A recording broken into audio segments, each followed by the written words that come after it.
And now, as we venture into our next segment, a fireside chat on the journey through legal and compliance challenges, we are fortunate to be joined by a pair of distinguished experts today. Please join me in welcoming Ms. Solandia Jurdi, a compliance advisor affiliated with Exolo and the founder of Hive Zero, a leading fintech and Web3 consultancy here in the UAE. With her seasoned background in financial crime prevention and compliance, she truly offers profound insights and unparalleled expertise in the blockchain and virtual asset industry. Joined by Ms. Baiba Broka, the Exolo legal advisor and a member of the governing council of the UniDroit, an international institute for unification of private law. Everyone, please put your hands together in a huge round of applause for these phenomenal ladies. Hello, everyone. First of all, we are tremendously happy to have this opportunity to talk to you about our new journey with our new client, Exolo, which is a diamond sponsor of this event. And let us introduce, first of all, with ourselves. So my name is Baiba Broka, and I'm a legal advisor to the project Exolo we are representing today. My background is, so if I look to the joining space of blockchain and digital assets, it goes back to the 2015.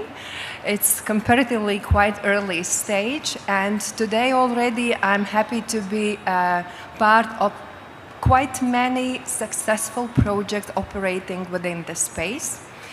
And as previous speakers already introduced, somehow we are going to quite legal chapter of this conference, and we will try not to repeat, but just to put some other insights. But one thing that every lawyer who is working in this space will definitely mention, that our knowledge experience comes by learning by doing. Of course, we went through some of the mistakes that, as the previous speaker, Andre, also very carefully explained. But at the same time, we are proud to have this experience already today that we can share and we can advise for new projects which are just considering entering the market. I'm also proud to announce that I am a member of the governing council of the international intergovernmental organization UniDroit, which just recently adopted very important international legal instrument that facilitates and will help to all the legislators over the world. It's called Digital Assets and Private Law, and this is something that relates to the private law part of the industry. So, and Solandia, introduce about yourself, please. Thank you, Baiba. I'm very also happy to be here at Crypto Expo representing our client Exolo and furthering the mission of legal and compliance and being to build a properly regulated framework for virtual asset businesses. I'm a licensed financial crime prevention expert and regulatory compliance. These are my field specialties, and what I help is virtual asset service providers and businesses within this space to build a regulated framework, operate within the regulations, operate sustainable and scalable licenses and business operations, what can be good for now and the future, and be able to do it within a regulated framework. And I will leave the space for Baiba to begin with the legal journey in this field. Yeah, thank you. So, and first of all, I think symbolically, so if we talk about this possibility when the main sponsor of the event usually would use this time to ask colorful or marketing people to jump on a stage and to have this beautiful presentation, how to convince to join and to this new project, we see that our client Exolo asked us, lawyers, usually considered to be quite difficult and quite boring speakers. They wanted to us come and introduce why it is so important to build a business from the very beginning in a compliant way. So the company Exolo, already this,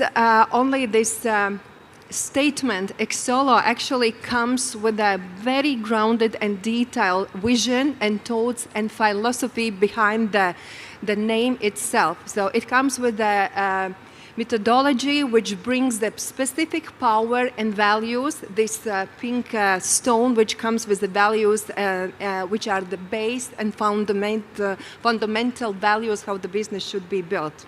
And as we see also, many are saying that the digital assets and blockchain is revolution, which I usually try to say it's not really revolution, because revolution always comes with something that you are destroying and start building from the scratch. Blockchain technology, you will agree, it is re-evolution because it's building something much better on existing grounds already. What is this journey to compliant crypto business? As we told already, as we told already, we do believe that compliance is the fundamental, is the key to build the trust. And trust is something what is very important to be successful in long term, whatever business are you doing. And when we talk about trust, we have to have that our customers trust us, that our partners trust us, that regulators trust us, and that governments trust us. And all these values are very important, how to start business, how to start to build the business. What are those impacts on a market? So governments usually, when they're evaluating businesses related to digital assets, they think, so there are different approaches in the place already. Some of the countries recognize it as absolutely legal business. In some of the countries, they say it's absolutely legal. Even more, we have licensing and authorization requirements in place, very sophisticated and detailed rules and regulations in place. In some of the countries, there's still partial ban to everything what relates to the digital assets, and there are still countries where there's a general ban, everything what relates to digital assets. Governments usually try to approach cryptocurrency exchanges, also traditional financial institutions, and service providers and miners. If you look at these big three groups, how they initially, first of all, governments and regulators would look at businesses and in which industries to start, impose, or imply regulations. As you see here, we see some of these regulatory categories. So the first of all is using all kind of tax policy. This is the easiest way, and if you look to the different countries, all countries first of all decided that we have to have taxes in place, at least if we are not experienced enough to see how we can really supervise regulate, at least we can tax this business. And probably this maybe is not the wrong way to start with. Requirements what relates to combating anti-money laundering regulations in place, and also combating terrorism financing. And also today, even in those countries where there's no specific rules and regulations in place which relates to digital assets, there are always in each of the country requirements which relate to AML policies in place. Third is consumer protection law. This is also something very important which every company which is trying to enter the market of the blockchain space have to take in consideration very seriously. And as we see like in markets in United States of America or European Union, all the rules that relate protection of consumers against unfair contractual terms, dispute resolution, warranties, they are very detailed regulated already, and they do have place also in all the businesses of digital assets. Licensing and disclosure requirements, proprietary rights on digital assets. As I told also, this is something very important because most of the time when we lawyers talk about the digital asset business, most of the time we talk about regulatory requirements which related to incorporation, setting up businesses, regulations, anti-money laundering.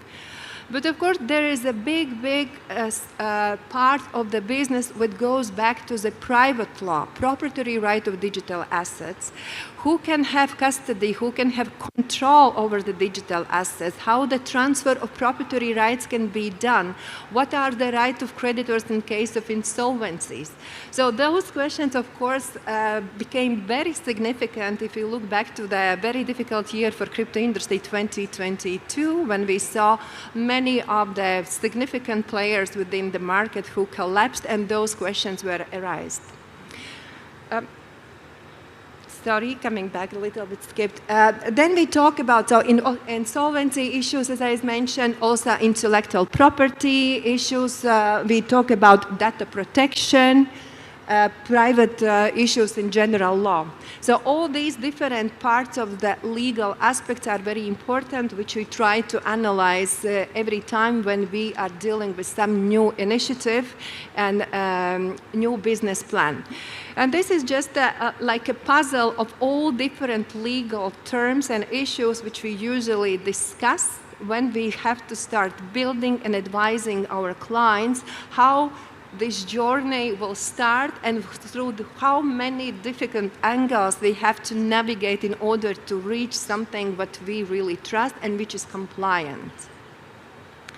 As I mentioned also, the part of the private law, which is still not so detailed regulated what relates to digital assets. So I'm happy to announce that on 10th of May 2023 of this year, so the international intergovernmental organization where we have 69 member countries, so we adopted this new international legal instrument, which is soft law, which is a guidance document called the UNIDROIT Principles of Digital Assets and Private Law. And this is very important document because the main role is to facilitate each the national legislator to modernize existing proprietary rights, to acknowledge that digital asset can be object of a property, that it can be something that we can own, that we can inherit. So, and of course, through this prism, we have to also look at all the existing laws which we have to be modernized. Here I'm providing the list of the 10 things that we always going through with each of the clients when we try to decide the proper legal wrapper for the business idea. So first of all, legislatory regime where we want to go. What are the oversights? What are the institutions, in particular jurisdiction we will need to deal with? What is the definition of virtual asset service providers? And again, if we talk only about this one aspect, there are many differences around the world when we try to define which activities fall under the definition of virtual asset service provider. And what are the exemptions for these definitions? Then we have to evaluate registration process. We have to evaluate application process. We have to deal with the fit persons and proper persons which have to be also included in the process of establishing a business. We have to study and inform and understand what will be ongoing requirements to maintain the business, reporting requirements, what is and also we always try to inform our clients what could be fines and legal consequences in case we are violating some rules or not following the rules.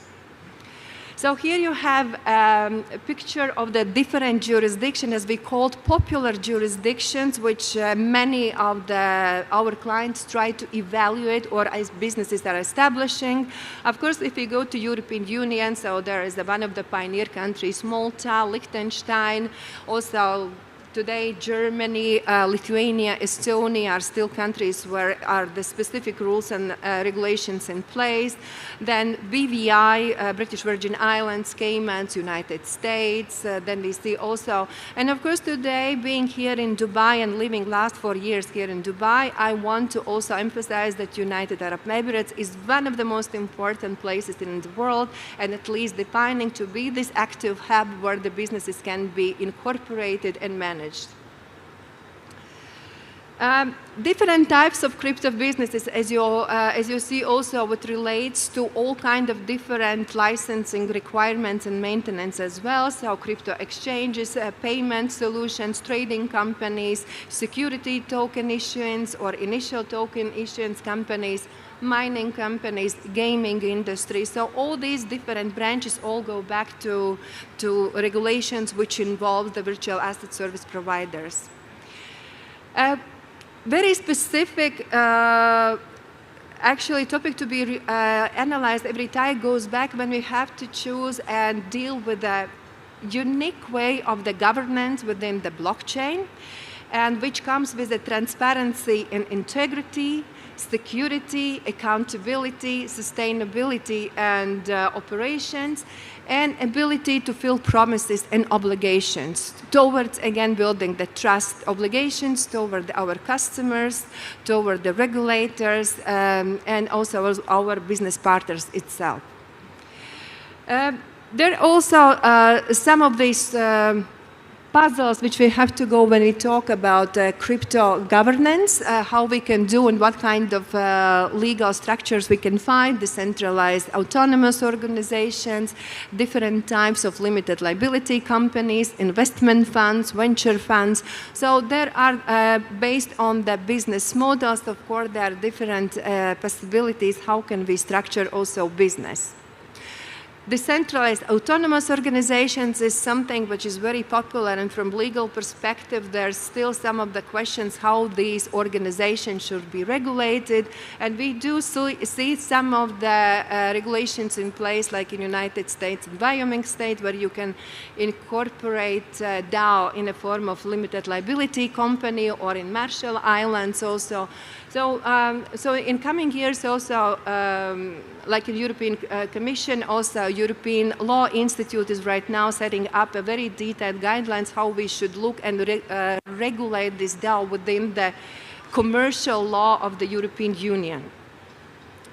So, and as I'm coming back, so this Exolo power stone with the values, so what we are going, so when we look to our business and when we are inviting customers to join our product, so we are providing guidance, we are providing engagement, education, and knowledge. We provide secure services, diverse services, and simple services that everybody can understand and follow. And now we will a little bit introduce with the Exolo Crypto Exchange. What you are going to see that also, as all businesses, our benefit is how to maximize profits through the very secure and reliable services provided from the technological point of view on a secure and proper way, to avoid scams and to guarantee that all the listed tokens have been evaluated and checked before we offer for our customers. Stress-free also, so all the regulations and guidance are clear and understandable, and we will provide also our customer service, and also to be in the front of the other competitive environment in the future. And now, so I will ask also to Solandia to introduce you with the anti-money laundering aspects, which are very important for the business as well. So, and what the hurdles we are facing in that sense. Thank you, Baiba. Yes, I have mine.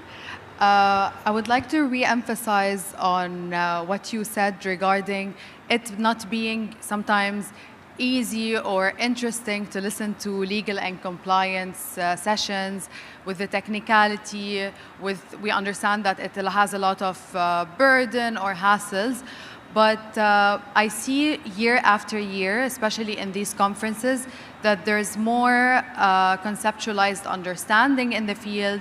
People are more inclined to learn about it. It has become so much of a necessity rather than a luxury, because before we used to see legal and compliance more as a luxury, and we can just settle with the company setup and get our way with it. Now it's a necessity. You cannot now operate any digital asset business without a proper legal and compliance structure. So I like the engagement and the progress that has been made in the past few years regarding this matter. So my part of the presentation is about anti-money laundering and regulatory compliance in the digital asset space. So there has been a very growing need for anti-money regulations in this space. As we know, the reasons are infinite, but we pinned it down to 8 different reasons. First, there's a lack of regulatory standards across all jurisdictions. Every jurisdiction, when it comes to digital asset businesses, they have their own regulations, they have their own regulatory reporting standards, they have their own framework. So there has been a lot of differences. And when it comes to anti-money laundering regulations, businesses are confused. How do we implement the proper KYC and transaction monitoring? How do we set up in a compliant manner? How do we report? How do we identify red flags? How do we build something that's sustainable? If we are operating in one jurisdiction, how can we get a license in another jurisdiction? So the need for anti-money laundering regulations that are relatively universal has been growing exponentially in the past few years. And this is why us as financial crime experts come into place to help businesses really understand what is lacking, what has been done and can be improved, and how we can make it sustainable. Because the need for anti-money laundering doesn't only begin when the business begins or stops at a certain point, but it's about sustainability, being able to help a business in basically every stage that it is in. Because there's no time that a business says, you know what, I'm gonna relax on my anti-money laundering internal policies and procedures and let it go, because what might be sustainable today might not actually be sustainable tomorrow. So it's very important to work on that, and that's why this happens in parallel with the growing need for anti-money laundering regulations. So when it comes for licensing regimes, and as Baiba previously said, that there are a lot of jurisdictions where you can build your business. And most of my clients always ask, where's the best place to build our business? And it all depends on the business operations.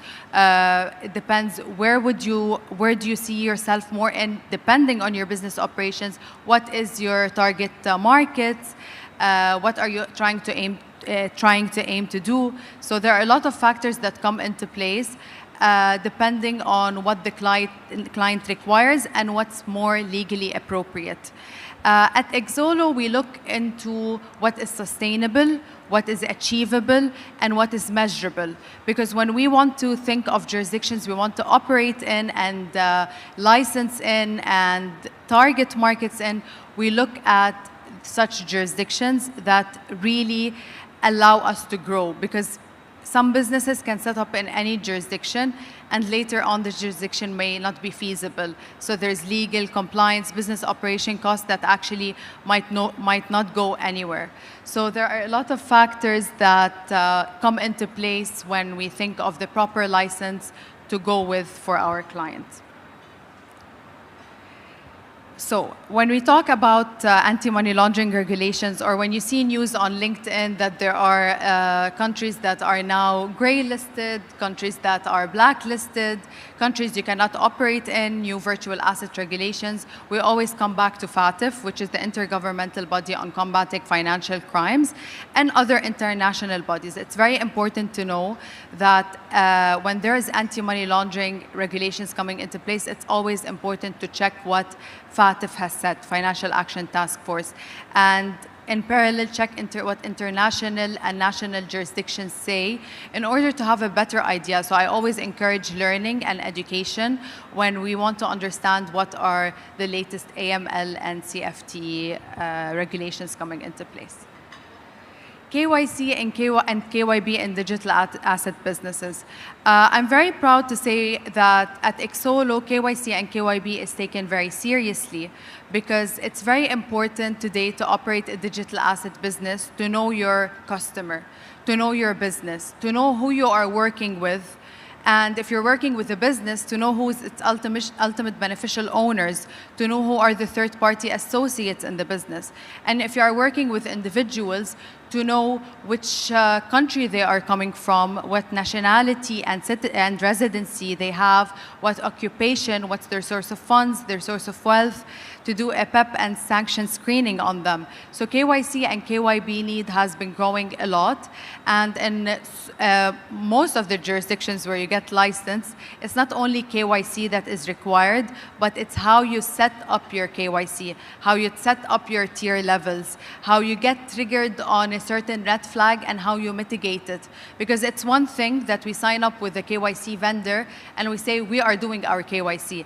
It's another thing to set up from A to Z all the steps it takes to identify a red flag, to assess what this suspicious activity is, to mitigate it, to report it, and to do record keeping. So it's a very, I would say, long process, not complex with the proper training, but it's more essential than a lot of businesses deem it to be. So I'm proud to say that this is a very big mission for Exolo, and something that most of the people that we work with are very passionate about, not only doing what's best now, but doing what's best in wherever they operate.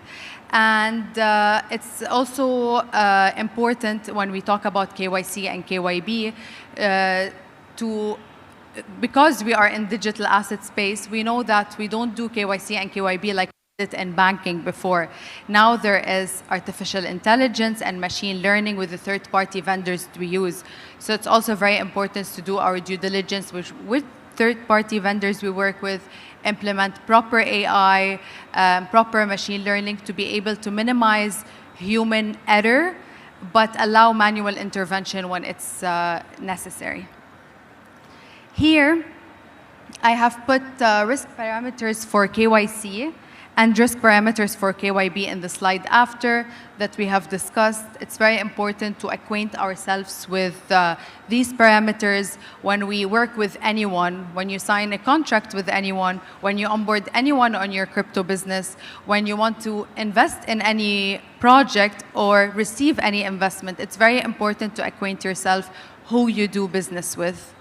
Whether it's an individual or it's an entity, it's very important to, whether you're implementing a third-party vendor or you're doing it manually, to be able to implement these measures. Transaction monitoring, mission and vision. KYC is one part of compliance and AML. Another part is transaction monitoring, because you might onboard very fit or clean people onto your digital asset business, but it's one thing that you clear yourself from. Monitoring transactions, whether through service categories when you talk about digital asset transactions on the blockchain, or whether through behavioral patterns, this is very important. It's important, two things I pay very close attention to. First is trained compliance officers. It's very important that when you want to follow or abide by AML strategies, to have properly trained staff. So many businesses fail or receive fines and penalties for transaction monitoring matters because they don't have the right staff. And second of all is use a third-party vendor that is reputable and that has proper AI and machine learning, because now there's a lot of vendors that put through its marketing envelope, I would say, AI, machine learning, and all that. But it's very important to work with good transaction monitoring or KYC vendors. When we talk about transaction monitoring, we talk about being able to see the alerts on the blockchain, being able to identify direct and indirect hops on the blockchain, and being able to take actions afterwards. It's one thing to identify something on the blockchain. I see suspicious activities, I see a cluster related to terrorist financing, but it's another thing to dismiss the risk, to be able to report it to the superior, being able to monitor it on the blockchain and whatnot. So innovation in transaction monitoring has been very prominent, and we love to see the advancement in the field regarding that matter. Leveraging modern tech in AML. As I have been explaining, it's very important to have the right technology when you want to do anti-money laundering. Before it, or maybe traditionally, it's seen as something that is very far away from tech, But that's why today we talk about RegTech. That's why we talk about regulating technology, and that's why we talk about anti-money laundering within this field. It's more connected than we know, but all we lack, maybe as a professional in the field, I would say that all we lack is more awareness. We need businesses to really understand the necessity of properly taking anti-money laundering seriously and regulatory compliance, and be able to implement it in everyday behavior. Because just like a habit, it takes maybe 21 days to do. Regulatory compliance and anti-money laundering, within the first month of working with a business, it can at least build a block that can eventually build the whole tower. So it's very important to take baby steps when we work in anti-money laundering. Even for a business that does not have a framework yet, it's very important to start somewhere. Exolo. So why does Exolo have a competitive advantage, I would say, and would have a feature that really speaks to the people? Because at Exolo, we understand that not everyone has crypto experience. Not everyone maybe has been in the field for so long and has maybe exposure to the market. And that's why Exolo, through its educational mission as well, speaks to people like that. And I will be checking with you the points that we put together. First, we understand that people are sometimes uncertain if they want to join the market or not. They don't know if it's the right place to do. Their knowledge might be limited. They feel alone and alienated in the field. They feel insecure, and people feel a bit passive and not into basically everything that the field is, because it's a scary field. We hear more about crypto failures than crypto successes. And that's why Exolo basically acknowledges all these points, and through its educational and awareness mission, transforms these thoughts into something else. First, to become confident. We are there to help you be confident and understand that if you can do it now, you can learn how to do it, and you can onboard yourself on an exchange and take it further. Empowered. Empowered because we have the tools and the techniques on the exchange to allow you to feel empowered and try it for your own. Connected. Join, learn, and trade. Why connected? Because you are not alone. You are able, when you join a platform and you feel like a part of a bigger community, you do understand the bigger mission of digital assets and why it's revolutionary and why it's targeted towards a big change in life. Secure. Why secure? Secure is the most important thing I think me and Baiba always talk about, because it's one thing to trade in digital assets or encourage digital asset trading, but it's very important when you do it in a safe place.